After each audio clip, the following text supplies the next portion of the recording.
سے علامہ صاحب کو سننا چاہتے ہیں، آپ کے نعرے نے بتا دینا ہے۔ احباب محبت سے استقبال کریں۔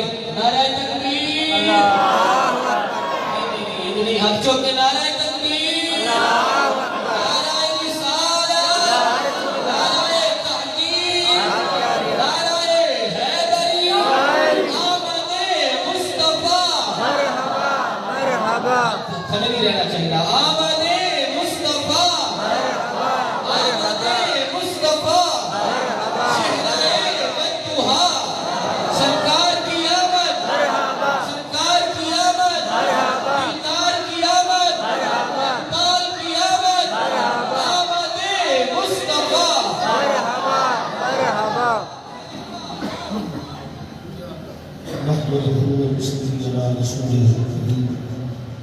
أما بعد فأعوذ بالله من الشيطان الرجيم بسم الله الرحمن الرحيم وما أرسلناك إلا رحمة للعالمين صدق الله العظيم وصدق رسوله النبي الكريم الأمين المكين الرؤوف الرحيم ونحن على ذلك لمن الشاهدين والشاكرين والحمد لله رب العالمين.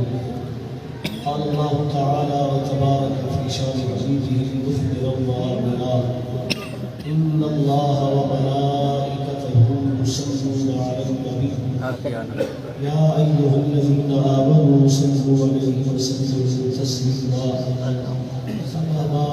ذوق شوق محبت و الصلاة والسلام عليك يا سيدنا رسول الله وعلى آلك وصحبه يا سيدي يا حبيب الله. الصلاة والسلام عليك يا سيدي يا خاتم النبيين وعلى آلك وصحبه يا سيدي يا شفيع المسلمين. رب اشرح لي صدري ويسر لي أمري واحلل عقدة من لساني يفقهوا قولي. اللهم انظر إلينا نظر الرحمة وأفض علينا من بركاتك وأنوار فيوزات أوليائك.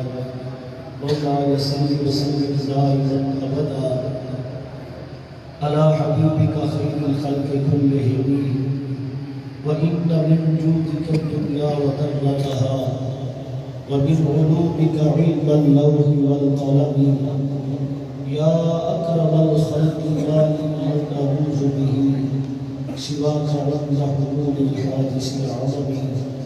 يا رب بالمصطفى بلغ مقاصدنا واغفر لنا ما مضى يا واسع الكرم. تیرے آستہ سے جو لو لگائے بیٹھے ہیں خدا گواہ ہے وہ دنیا پہ چھائے بیٹھے ہیں. چمک رہی ہیں جبینیں تیرے فقیروں کی تجلیات کے زیر سجائے بیٹھے ہیں. سبحان اللہ. خدا کے واسطے کھول ہم پہ بھی ایک باب عطا کہ بڑی دیر سے تیری چوکھٹ پہ آئے بیٹھے ہیں. سبحان اللہ. ایک ہم ہیں جو اپنوں کے دل نہ جیت سکے اور وہ تو دشمنوں کو بھی اپنا بنائے بیٹھے ہیں. سبحان اللہ.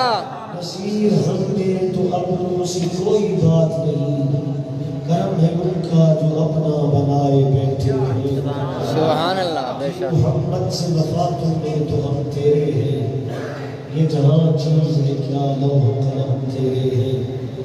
حضرت گرامی خادم، دوستوں، بزرگوں، نوجوان ساتھیوں، دعا ہے محفل سجانے والوں اور محفل میں آنے والوں کو اللہ وہ سب کچھ عطا فرمائے جو اپنے محبوب کے مغرور کو عطا فرماتا ہے. آمین. ہر سال کی طرح اس سال بھی ہمارے انتہائی محترم مہربان دوست مرزا محمد سلیم صاحب نے خوبصورت بخت سجائی.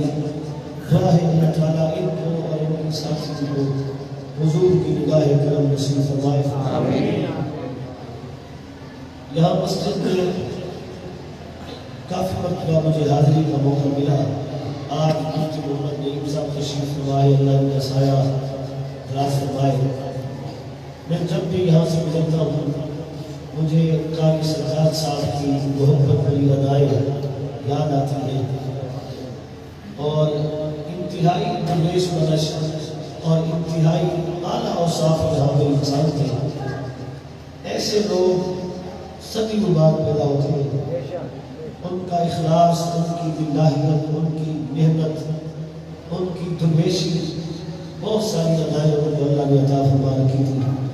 دعا ہے اللہ تعالیٰ نام محمد کا صدقہ ان کی قبر کو جنت کا باغ بنائے. آمین. حضرت گرامی قدر، مجھے حکم ہوا کہ عظمت والدین کے حوالے سے میں زبان اللہ کا زندگی ہے. وہ کیونکہ مرزا صاحب کے والد گرامی حاجی خوشی احمد صاحب تھے، اثار ثواب پر بھی صاحب زبان ہے. اللہ تعالیٰ ان کی تربت کو بھی جنت کا باغ بنائے. ہم میں سے جن جن کے ماں باپ فوت ہو گئے ہیں، دعا ہے اللہ سب کی بخشش فرمائے. آمین. گرامی قدر حضرات، بغیر کسی لمبی چوڑی تمہید کے میں اپنی بات کا آغاز کر رہا ہوں. میرے پاک نبی کی آمد سے قبل مکہ المکرمہ میں اکاس کا میلہ لگتا تھا. کچھ لوگ اکاس کے میلہ میں گئے، انہوں نے دیکھا کہ بڑی چہل پہل ہے، بڑی رونق ہے، اور کہیں پہ قوت و طاقت کا مظاہرہ ہو رہا ہے، اور کہیں پہ خرید و فروخت ہو رہی ہے، کہیں پر اونٹوں کی نمائش ہو رہی ہے، اور کہیں پر شعراء اپنی نظم پیش کر کے سامعین کا دل لبھا رہے ہیں، کہیں پر نثرنگار اپنا فن پیش کر رہے ہیں، کہیں پہ مغنیات اپنے سامعین کے دل لبھا رہی ہے. دیکھنے والوں نے یہ منظر دیکھا کہ ایک طرف انسانوں کی منڈی لگی ہوئی ہے اور وہاں انسان بک رہے ہیں. عرب کا دستور تھا، بلکہ جب دستور زمانہ تھا انسان بکتے تھے. اکاس کے میلے کی منڈی میں صاحب نے دیکھا ایک شخص نوجوان 20-25 سالہ کسی بوڑھے سے شخص کے گلے میں رسی ڈال کر اونچی آواز سے آوازیں لگا رہا ہے، لوگوں اس کو خرید کے لاؤ، یہ بوڑھا بڑا کام کرتا ہے، یہ بوڑھا روٹی کم کھاتا ہے، یہ کام زیادہ کرتا ہے، یہ مٹی کے برتن بھی بناتا ہے، یہ لوہے کے اوزار بھی بناتا ہے، یہ کھیتی باڑی بھی کر لیتا ہے. اس کے بہت سارے اوصاف جب اس لڑکے نے گنوائے تو کچھ خریدار اس کے قریب گئے اور کہا کہ اتنے جو اوصاف بیان کر رہے ہو، اس کو جانتے ہو یا اس کو غلام رکھا ہے؟ تمہیں کیسے پتا ہے کہ یہ اتنے اوصاف کا مالک ہے؟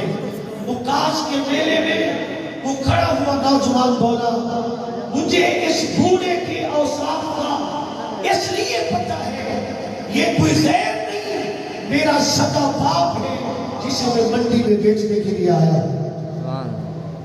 کیا کوئی صاحب نظر دانشور عرب کی اس حقیقت کو جھٹلا سکتا ہے کہ بیٹوں کے ہاتھ باپ بکتے تھے، اور جب تھوڑی دور گئے یہ رسم کی ان کے لیے دل دوست نہیں تھی اور کوئی دل دہلانے والا منظر نہیں تھا. یہ تو عام ان کے ہاں ہوتا تھا، کوئی ماں بیچتا تھا، کوئی باپ بیچتا تھا. گرامی قدر حضرات، میرے نبی نے چاند توڑا، اس سے بڑی شان میرے نبی کی یہ ہے. میرے نبی نے سورج توڑا، اس سے بڑی میرے نبی کی شان یہ ہے. میرے نبی نے پتھروں سے کلمے پڑھائے، اس سے بڑی بھی میرے نبی کی شان یہ ہے کہ میرے نبی نے گری ہوئی انسانیت کو اوج سریا عطا فرمایا. سبحان اللہ. اور میرے نبی نے بتایا ان لوگوں کو جو ماں کو بیچتے تھے، جو باپ کے سودے کرتے تھے، میرے نبی نے ہی بتایا، او ماں کو بیچنے والوں، الجنت تحت اقدام الامہات، اتنی جلدی جنت تمہیں رب سجدوں میں نہیں دے گا جتنی جلدی جنت ماں کے قدموں میں عطا فرما دے. سبحان اللہ. اللہ تعالیٰ میرے پاک نبی علیہ السلام کا جشن مناتے ہوئے، حضور کی آمد کی خوشی مناتے ہوئے، میرے بزرگ، میرے محترم، یہ بات بھی ذہن میں رکھ، انکار نہ کر خوشی سے میرے پاک نبی کی آمد پر اظہار تشکر کے پر دلیل نوام، بلکہ تو خود دلیل بن جا. میرے سفید ریش بزرگ، میں جو فکر کر رہا ہوں اس کو سمجھنے کی کوشش کیجیے.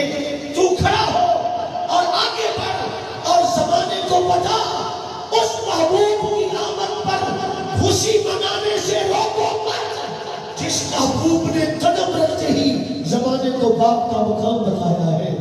میں اپنی ماں سے عرض کروں گا، میری ماں تیرے دوپٹے کا تقدس یہ تو پائمال ہو چکا تھا، تیری عصمتیں ریزہ ریزہ ہو چکی تھی۔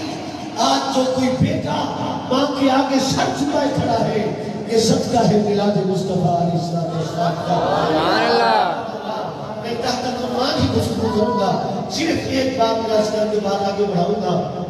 آج کل اس کی بھی ضرورت ہے کہ اللہ تعالیٰ نے 1400 سال پہلے قرآن مجید فرقان حمید میں جو بات ارشاد فرمائی کہ اذا بشر احدهم بالانثى ظل وجهه مسودا وهو كظيم، فرمایا کہ یہ جو کافر ہے ان کو جب بیٹی کی بشارت دی جاتی ہے ان کا چہرہ سیاہ ہو جاتا ہے۔ حضرت گرامی قدر عرب کا ایک یہ دور بھی دیکھیے کہ عرب کے اندر چودھری کا انتخاب ہو رہا ہے۔ ایک محلے کے لوگ، ایک سوسائٹی کے لوگ یا ایک بستی کے لوگ اپنے لیے سردار کا انتخاب کرنا چاہتے ہیں کہ سردار کس کو بنایا جائے۔ اس وقت کے الیکشن نہیں ہوتے تھے، سرداروں کا چناؤ کس اور طریقے سے ہوتا تھا۔ چند لوگ جو امیدوار تھے وہ آگے بڑھے اور انہوں نے کہا جناب ہمیں سردار بناؤ، ہم سردار بننے کے اہل ہیں۔ لوگوں نے پوچھا ذرا اپنا کارنامہ تو بتاؤ، تم سردار بننے کے لیے آگے ہو، ہمارے گاؤں کا تم نے چودھری بننا ہے، اپنا کارنامہ بتاؤ۔ تم نے کوئی سکول بنوائے ہیں، کوئی گلیاں بنوائی ہیں، تم نے کوئی رفائی کام کیے ہیں، تم نے کوئی ہسپتال بنوائے ہیں۔ اور نہیں، ان کا جو سردار کا کرائٹیریا تھا، ان کا جو معیار تھا، سنیے، ایک شخص اٹھتا ہے، خطاب کرتا ہے، لوگوں مجھے سردار بناؤ، میں ہی تو وہ ہوں جس نے اپنے ہاتھ سے 20 بچیوں کی گردن پہ چھری پھیری۔ یہ میری عظمت ہے، یہ میری شان ہے۔ میں نے اپنے قبیلے کے آنگن میں کوئی بچی پلنے نہیں دی۔ بتاؤ مجھ سے بڑا کون ہوگا سردار بننے والا؟ گرامی قدر حضرات دوسرا اٹھتا ہے، کہتا ہے اس کو سردار نہ بنانا، یہ تو صرف 20 کا قاتل ہے، میں نے تو 100 بچیوں کو زندہ دردور کیا ہوا، سردار نہیں بنوں گا۔ تیسرا اٹھتا ہے، وہ کہتے ہیں ان کو چھوڑو، یہ بزدل لوگ تمہارے سردار بنیں گے، مجھے سردار بناؤ، میں نے تو سینکڑوں بچیوں کی گردن دبا کے ان کو قتل کیا ہوا ہے۔ جس دور کے اندر زمانہ بیٹی کو قتل کرنا فخر سمجھتا تھا، جس دور کے اندر بیٹی عیب سمجھی جاتی تھی، جس دور کے اندر بیٹی والا اپنے آپ کو بیٹی کا باپ سمجھ کر اپنے آپ کو شرمندہ محسوس کرتا تھا، اس دور میں فاروق کی چوٹی پر کھڑے ہو کر، کبھی شہر کعبہ میں کھڑے ہو کر، کبھی مسجد نبوی کے منبر میں بیٹھ کر، کبھی مدینے کی گلیوں کے چل کر عرب کے سلطان نے کہا، اے بیٹیوں کو زندہ دردور کرنے والے، فاطمہ کو بتا دو منی، میری زہرا جو مجھ محمد کے جگر کا ٹکڑا ہے۔ سبحان اللہ۔ سبحان اللہ کہہ سکتے ہیں آپ کی طبیعت اجازت۔ سبحان اللہ۔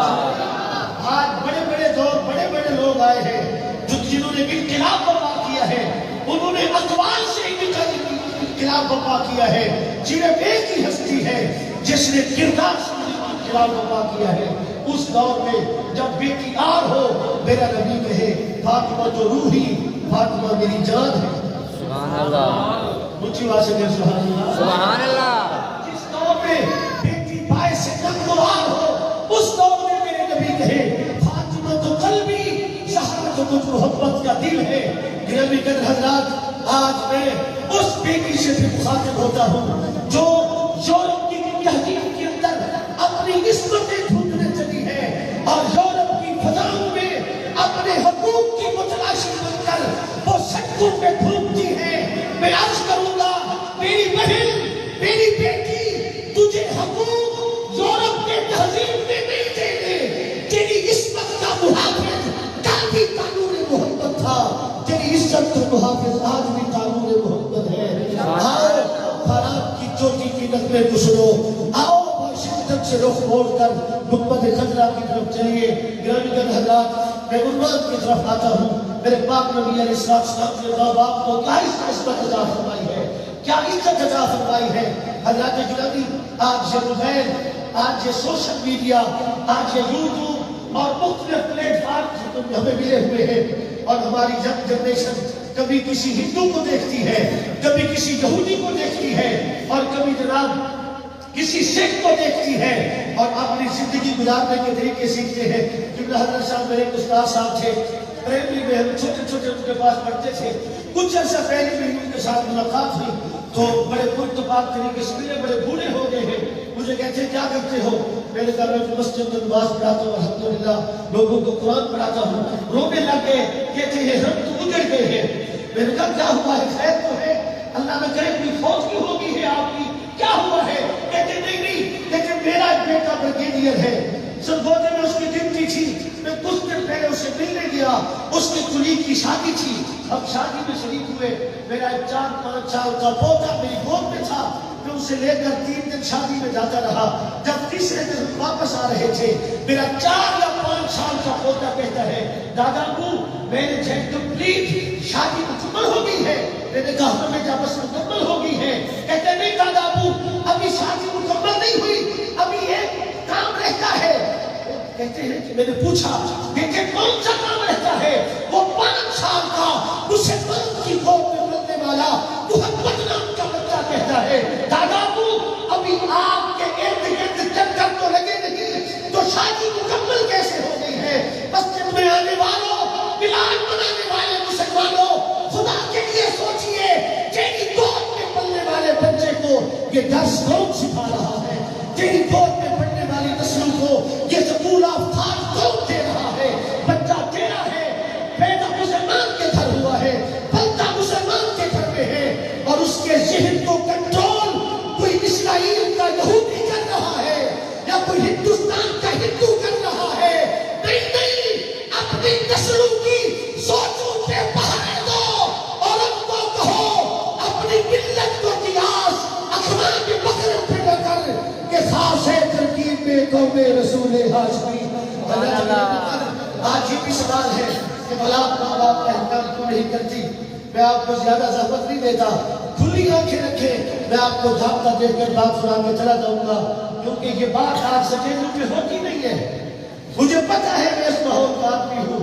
ہمارے سکیتوں پہ میلاد کے نام پہ کیا ہوتا ہے سمجھ گئی؟ میں اس طرف نہیں جانا چاہتا. یہ پیغام میں درد سنیے گرامی چند حضرات. آج یہ شکوہ ہے کہ میرا بیٹا میری عزت نہیں کرتا، میرا بیٹا میرا احترام نہیں کرتا، میرا بیٹا میری یہ نہیں کرتا. گرامی چند حضرات، اس کو کیمبرج اور امریکن سکول بھیجنے سے پہلے اسے کسی عالم دین کے سامنے بٹھا اور کہے اس عالم دین کو کہ یہ انگریزی پڑھنے جا رہا ہے، اس کو وبالوالدین احسانا کا معنی سکھا، اس کو قرآن میں آئی ہوئی والد کی عظمت بتا، اس کو ماں کی شان کی حدیث سنا. وہ تو خالد اس رواج کے اندر پل کے آیا ہے، اسے کیا پتا ماں کون ہے؟ ماں کا مقام تو وہ بتائے گا جس میں مصطفیٰ کی حدیث میں وہ تصدیق کی ہوئی ہے. اونچی آواز سے سبحان اللہ ارشاد فرمائیے. سبحان اللہ. حضرات حدیث سنیے، میرے پاک نبی علیہ السلام فرماتے ہیں 3 چیزوں کو دیکھنا عبادت ہے. سنیے ذرا توجہ سے، 3 چیزوں کو بھائی دیکھنا عبادت ہے. 3 چیزوں کو تکنا مگر بہتر توجہ رکھیں، بہتر کرنا دیکھیں. اونچی آواز سے سبحان اللہ. سبحان اللہ. میرے پاک نبی نے فرمایا 3 چیزوں کو دیکھنا آپ کہیں گے تو میں بات آگے بڑھاؤں گا، مجھے پتہ چلا کہ آپ کو میری بات سمجھ آ رہی ہے. 3 چیزوں کو عبادت ہے، دیکھنا عبادت ہے. کچھ نہ کریں، آنکھیں کھول کر ادب اور محبت سے دیکھنا شروع کر دیں. کچھ بھی نہیں کر رہے، آنکھیں کھول کر ادب اور محبت سے دیکھ رہے ہیں. کائنات کا خالق کہتا ہے اے فرشتوں اس کے نام اعمال میں مجھ رب کی عبادت لکھو. اے اللہ کر تو کچھ نہیں رہا، فرمایا جسے دیکھ رہا ہے اسے تکنا مجھ رب کی عبادت ہے. سبحان اللہ. کون سی ہے؟ میرے پاک نبی علیہ السلام نے فرمایا النظر الی الکعبۃ عبادۃ، خانہ کعبہ کو دیکھنا عبادت ہے. سبحان اللہ. ایمان ہے، ترس رہے ہیں خانہ کعبہ دیکھنے کے لیے. اللہ کرے کہ در کھلے اور ہم خانہ کعبہ دیکھنے جائیں. مجھے آواز سے سبحان اللہ. خانہ کعبہ دیکھنا عبادت ہے. یا رسول اللہ دوسری چیز کون سی ہے؟ فرمایا النظر الی المصحف عبادۃ، قرآن کو دیکھنا عبادت ہے. سبحان اللہ. حدیث کو حدیث تک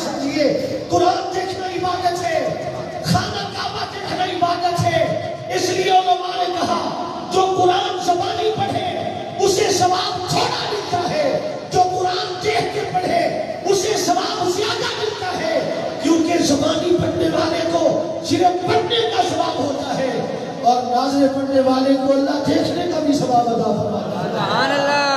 یہ ذرا گرامی تر حضرات، میں رک کر کے آپ کی سوچ کی تحریر پہ دستک دینا چاہوں گا اور میں پڑھے لکھے حضرات کو دعوت فکر دینا چاہوں گا۔ خدا کے لیے سوچئے، کافر اور قرآن کے ساتھ میرے نبی نے تیسری چیز کون سی بیان کی ہوگی؟ سبحان اللہ۔ جس کا ذکر میرے نبی نے کعبے کے ساتھ کیا، جس کا ذکر میرے نبی نے قرآن کے ساتھ کیا۔ سنو میرے پاک نبی کے غلاموں، حضور فرماتے ہیں کعبہ دیکھنا عبادت ہے، قرآن دیکھنا عبادت ہے، اور جس طرح کعبہ اور قرآن دیکھنا عبادت ہے، وَالنَّظْرُ إِلَى الْوَجْهِ الْوَالِدِ عِبَادَةٌ، اپنے ابا جی کا چہرہ دیکھنا بھی خدا کی عبادت ہے۔ سبحان اللہ۔ مجھے افسوس ہے یہاں ہزاروں میل دور بیٹھے ہو، کعبے کی طرف پاؤں نہیں پھیلاتے ہو کہ ادھر کعبہ ہے، قرآن نیچے نہیں رکھتے ہو، اس تختی کا احترام کرتے ہو جس پر قرآن لکھا جاتا ہے، اس رحل کا احترام کرتے ہو جس پر قرآن رکھا جاتا ہے۔ یاد رکھو، جس طرح قرآن کو دیکھنا عبادت ہے، اپنے ابا جی کا چہرہ دیکھنا بھی عبادت ہے۔ سبحان اللہ۔ کوئی پوچھے گا اپنے آپ سے کہ باپ کے ساتھ تیرا رویہ کیا ہے، باپ کے ساتھ تیرا طرز تکلم کیا ہے؟ سنو، میں ذمہ داری کے ساتھ بات عرض کر رہا ہوں۔ بندہ عابد ہو، نمازی ہو، روزہ رکھنے والا ہو، دین کا عالم ہو، وقت کا مفتی ہو، قرآن کا حافظ ہو، کعبے کا حاجی ہو اور بہت بڑا سخی ہو، اگر ماں باپ ناراض ہے اللہ کوئی عبادت قبول نہیں فرمائے گا۔ سبحان اللہ۔ کیا کر رکھا ہے انہوں نے؟ کیا طریقہ اپنا رکھا ہے والدین کے ساتھ؟ چھوٹی چھوٹی بات پر لہجہ اونچا، چھوٹی چھوٹی بات پر طرز تکلم عجیب اور بگڑے ہوئے بگڑی ہوئی باتیں۔ خدا کے لیے سوچئے ذرا، میرے پاک نبی علیہ السلام کی حدیث کا مفہوم ہے، میں اپنے انداز میں عرض کر رہا ہوں تاکہ آپ کو سمجھ آ جائے۔ حضور علیہ السلام صحابہ سے فرما رہے ہیں، اے صحابہ بتاؤ، اگر کوئی شخص یہ جاننا چاہے کہ اس کا رب راضی ہے کہ ناراض ہے تو کیسے جانے گا؟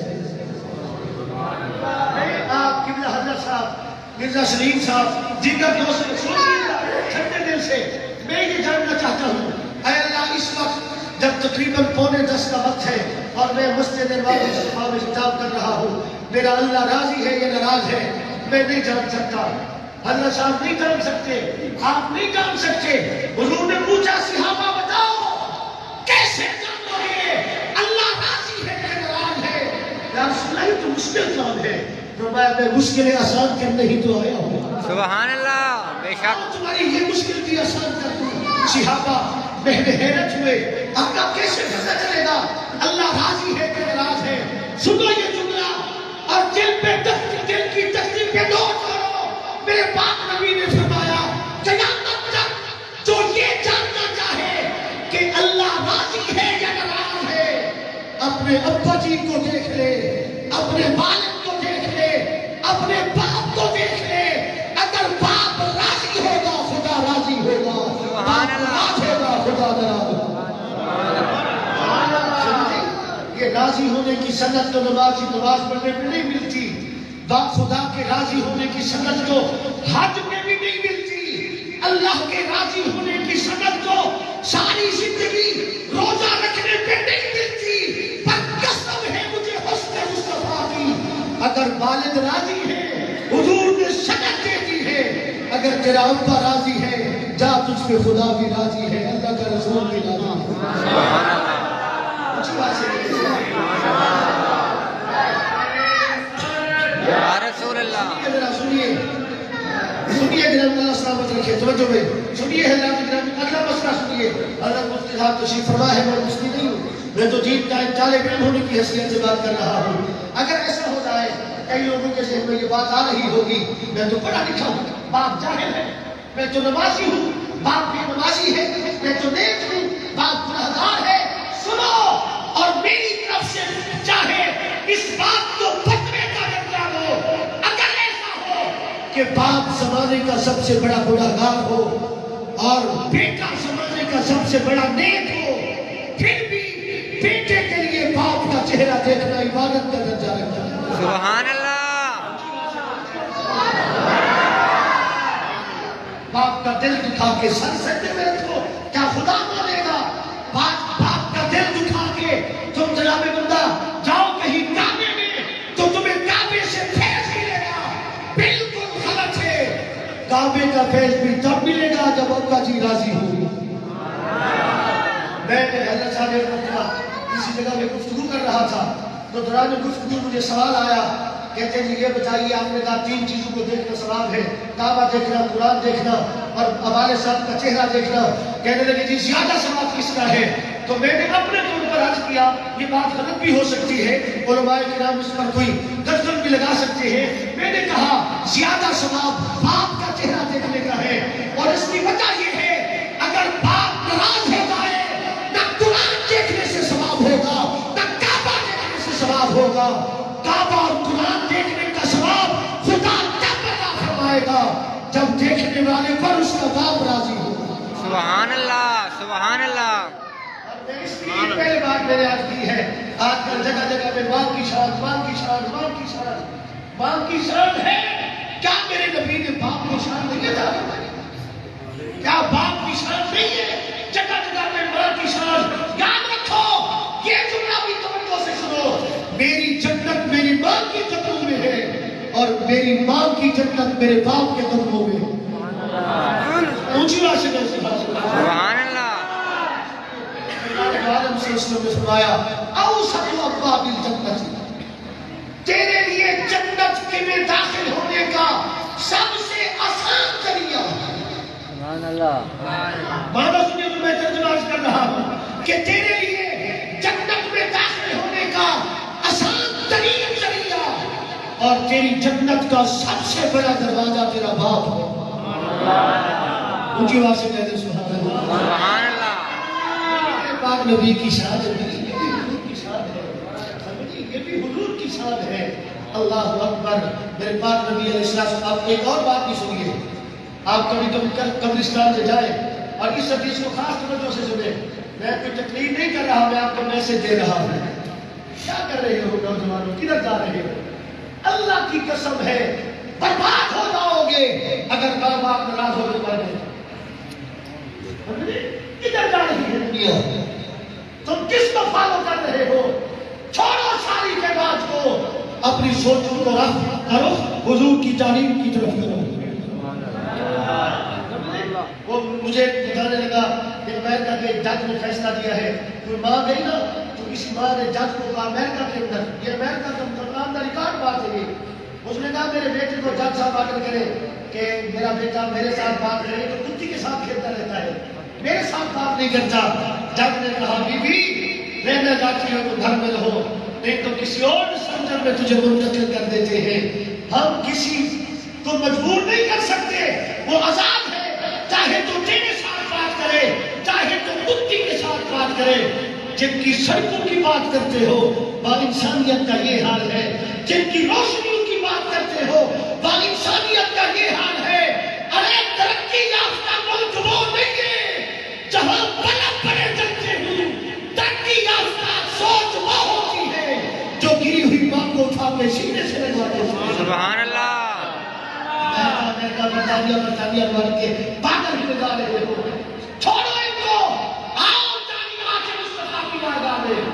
اور اب میں اتنا اچھل کود رہا ہوں، غلطی ہماری بھی ہے، ہم نے بھی ساری زندگی قوم کو یہ بتایا ہے چند دو ٹکڑے کیسے ہوا ہے، شاید ہم سے غلطی ہو گئی ہے، ہم نے بتایا ہی نہیں ہے کہ ماں کا مقام کیا ہے میرے پاک نبی۔ اگر ممبر نے یہ حق ادا کیا ہوتا شاید حالات اس طرح نہ بگڑے ہوتے۔ تمن میں تلخ نوائی میری گوارا کر کہ زہر بھی کرتا ہے میری کار دریا کی۔ ہم تفرقوں میں بن گئے ہیں، ہم نے قرآن و حدیث پڑھنے کا سارا زور صرف اس بات میں لگایا ہے کہ سنی نے شیعہ کو کس طرح نیچا دکھانا ہے اور شیعہ نے سنی کو کس طرح نیچا دکھانا ہے۔ کاش ہم نے قرآن و حدیث کو اس مقصد کے علاوہ کسی اور مقصد کے لیے بھی اونچی بات سے تہذیبیں جہاں ماں کا مقام نہ ہو، آؤ میرے پاک نبی کیا فرماتے ہیں، من نظر الی وجہ ابویہ او احدہما، جس نے اسے قبول حج کا ثواب عطا فرمائے. سبحان اللہ. اتنی حدیث آپ نے سنی ہے، لیکن اس سے آگے بھی حدیث ہے. حدیث بھائی رک نہیں جاتی. آپ سبحان اللہ کہہ رہے ہیں. دیکھیے ذرا قبرستان جائیے، اجڑی ہوئی قبروں کا حال دیکھیے. وہ قبروں پر گھاس پڑ گئی ہے. وہ قبرستان کی وہ قبر جس پر باز اللہ استغفر اللہ گندگی پڑی ہوئی ہے، اس صاحب قبر کا بیٹا باپ کی دی ہوئی پجوڑے میں گھوم. میرے پاک نبی نے اس سے آگے بھی کچھ کہا ہے. ماں باپ کا چہرہ دیکھنا قبول حج کا ثواب ہے. چہرہ دیکھنا قبول حج کا ثواب ہے. یاد رکھو، صرف چہرہ دیکھنا قبول حج کا ثواب نہیں. میرے پاک نبی نے فرمایا من نظر الی قبر ابویہ و احدہما، جس نے ماں باپ کا چہرہ دیکھا اس کو بھی قبول حج کا ثواب ملے گا. جس نے ماں باپ کی قبر کو دیکھا اللہ اسے بھی قبول حج کا ثواب عطا فرمائے. سبحان اللہ. اونچی آواز سے سبحان اللہ کہو بھائی. سبحان اللہ. جس نے چہرہ دیکھا اسے بھی قبول حج، جس نے قبر دیکھی اسے بھی قبول حج کا ثواب اللہ کا فرمائے. اس لیے ماں باپ کی قبروں میں جایا کریں، اور اس طرح نہ جایا کریں مر گئے ہیں، بالکل فوت ہو گئے ہیں، لیکن ماں باپ کی قبروں میں جب اولاد جاتی ہے ماں باپ کو اس طرح محسوس ہوتا ہے جس طرح زندگی میں ان کی گود میں بیٹا آیا تھا. افسوس افسوس کہ ہم کب سو کتنے دن ہو گئے ہیں ہمیں پوچھا یار ماں باپ کی قبر میں جا یار ٹائم نہیں ملتا. سارے ٹائم ملتے ہیں، والد کی قبر کا ٹائم نہیں ملتا. اللہ اکبر. بہت سارے درد ہیں میرے پاس. میں آخری حدیث ماں کی امت کے حوالے سے بیان کر کے تو بات اپنی ختم کر رہا ہوں. ایک مرتبہ اونچی آواز سے کہہ دیجیے سبحان اللہ. سبحان اللہ. میں اس لیے آپ کو کہہ رہا ہوں سبحان اللہ کہیں تاکہ آپ توجہ ادھر رہے. آخری حدیث میں اپنے پاک نبی علیہ السلام ایک دن حضور نماز عشاء پڑھانے کے لیے مسجد میں تشریف فرما ہوئے. آسان کر کے بات پاس کرتا ہوں، حدیث کا مفہوم بھی صحیح ہوتا ہے الحمدللہ. پہلے کیوں ہوتا حضور آتے تو اقامت شروع ہو جاتی. آج حضور آئے اقامت شروع نہیں. پیچھے والے صحابہ حضور کو دیکھتے خیر تو ہے، آج اقامت نہیں شروع ہو رہی. جب غور سے دیکھا گیا تو سر انور جھکا ہوا ہے اور مازاب کی آنکھوں سے موٹے موٹے آنسو گر رہے ہیں. صحابہ پہلے حیرت ہوئے کہ اس قدر وقت میں آ کے کبھی روتے ہوئے حضور کو نہیں دیکھا تھا. عرض کیا یا رسول اللہ کیوں رو رہے؟ بلکہ حضرت علی کو بلایا گیا. آپ پوچھئے کیوں رو رہے ہیں؟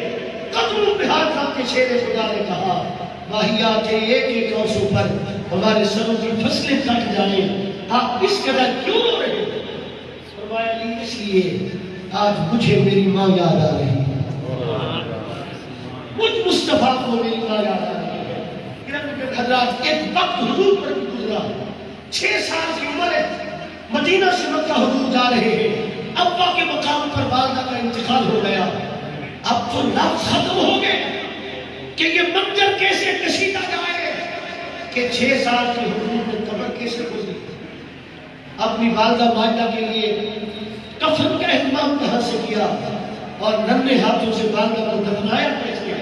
اب کوئی خطیب بھی کوئی عجیب اس منظر کو کشیدے میں تو نہیں یاد کر سکتا. آپ ادھر نہ دیکھیں میری طرف دیکھ کر کہیں سبحان اللہ.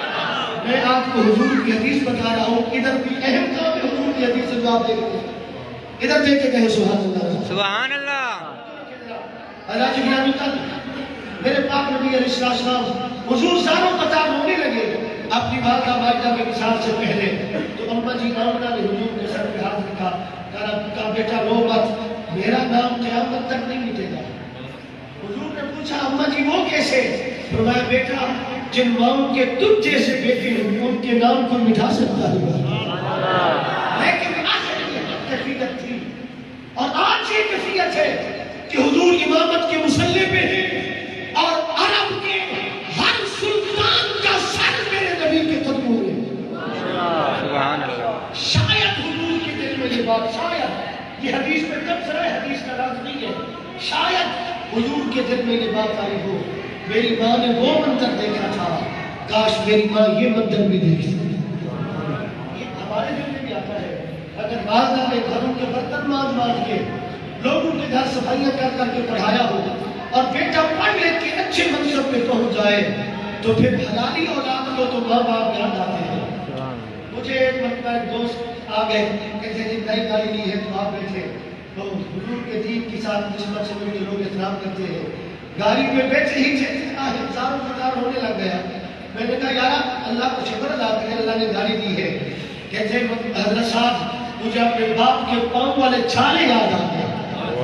میرا ابا مزدوری کرتا تھا اور اس کے جوتے نہیں ہوتے تھے, ان کے پاؤں پہ چھالے ہوتے, پاؤں پھٹے ہوتے, خون رس رہا ہوتا. رویا اس لیے ہوں کاش ابا جی آج زندہ ہوتے میرے والد گرامی. حضرت گرامی تک میرے پاک نبی علیہ السلام شاید حضور کے ذہن میں یہ بات ہو, لیکن میرے پاک نبی نے تاریخ ساز الفاظ کہے. آج میں اس گفتگو کے اندر آپ کو دو فقط عرض کرنے لگا ہوں. سنیے, میرے پاک نبی نے فرمایا اے میرے صحابہ, اگر میری والدہ زندہ ہوتی تسلی تم صلاۃ العشاء, میں تمہیں نماز عشاء پڑھا رہا ہوتا. اقرأ فیہا الفاتحہ, میں سورۃ فاتحہ نماز عشاء میں سورۃ فاتحہ کی تلاوت کر رہا ہوتا. اسی دوران میری ماں بلاتی کہ اے محمد ادھر آؤ. حضور نے خود فرمایا میں مصلی امامت میں ہوتا تو مقتدی ہوتے, نماز جاری ہوتی, تلاوت فاتحہ جاری ہوتی. اسی دوران حجرے میں بیٹھی میری عزت مآب ماں کہتی کہ اے بیٹے محمد ادھر آؤ. صحابہ قسم خدا کی میں قرآن کی تلاوت بھی روک دیتا, میں نماز کی رکعت بھی روک دیتا اور مصلی چھوڑ کے چلا جاتا. اے ماں تم نے بلایا تھا تو میں آ گیا ہوں. سبحان اللہ. ایسا ہونا تو نہیں تھا کہ حضور کی والدہ کا تو وصال ہو گیا تھا, اور مجھے اس سوچ میں بھی بڑا دکھ ہے. میں یہاں مسئلہ چھیڑ تو نہیں سکتا. مجھے اس عالم اور اس تحقیق اور اس محقق اور اس مدقق کی تحقیق اور تدقیق پر قبلہ بڑا دکھ ہوتا ہے, جو بڑے سینہ تان کے کہتا ہے کہ حضور کی والدہ تو جنت میں نہیں جائے گی, لیکن وہ مچھلی جنت میں جائے گی جس نے 40 دن پیٹ میں یونس کو رکھا تھا. میں نے کہا مولانا اپنی تحقیق اپنے پاس رکھ, 40 دن یونس کو پیٹ میں رکھ کے مچھلی جنتی ہے, تو 9 مہینے یونس کے نبی کو پیٹ میں رکھنے والی سیدہ آمنہ جنت نہیں جنتیوں کی سردارہ بن کے نظر. سبحان اللہ. ایسا ہوتا نہیں تھا کہ حضور کی والدہ بخار تھی تو میرے نبی نے ایسا کہا کیوں ہے کہ میں نماز پڑھا رہا ہوتا, ماں بلاتی, میں چلا جاتا. یہ کہہ کر بھی میرے نبی نے اپنی امت کو ماں کا مقام بتایا. اور کبھی حضرت صاحب سے پوچھے, فتویٰ لکھے, آپ ایک فتویٰ لکھے, سوال لکھے کہ جناب میں تہجد کی نماز پڑھ رہا ہوں, میں اشراق پڑھ رہا ہوں, میں چاشت پڑھ رہا ہوں, میں نفل پڑھ رہا ہوں, نفلی نماز پڑھ رہا ہوں, میں دوران نماز کے اندر ہوں, اور میری والدہ مجھے بلاتی ہے بیٹا ادھر آؤ. پوچھئے مفتی صاحب سے, مفتی صاحب بتاؤ محمد عربی کا دین کیا کہتا ہے. میں تہجد پڑھ رہا ہوں, ادھر ماں بلاتی ہے, پہلے رکعت مکمل کروں یا ماں کی بات مکمل کروں. ہر مفتی کہے گا اگر رکعت مکمل کرو گے تو گناہگار ٹھہرو گے, رکعت کو چھوڑ دو, پہلے اپنی والدہ کی خدمت میں حاضر ہو جاؤ. ہم کدھر جا رہے ہیں حضرت گرامی؟ میں نے اپنے عنوان پر چند معروضات آپ کی خدمت میں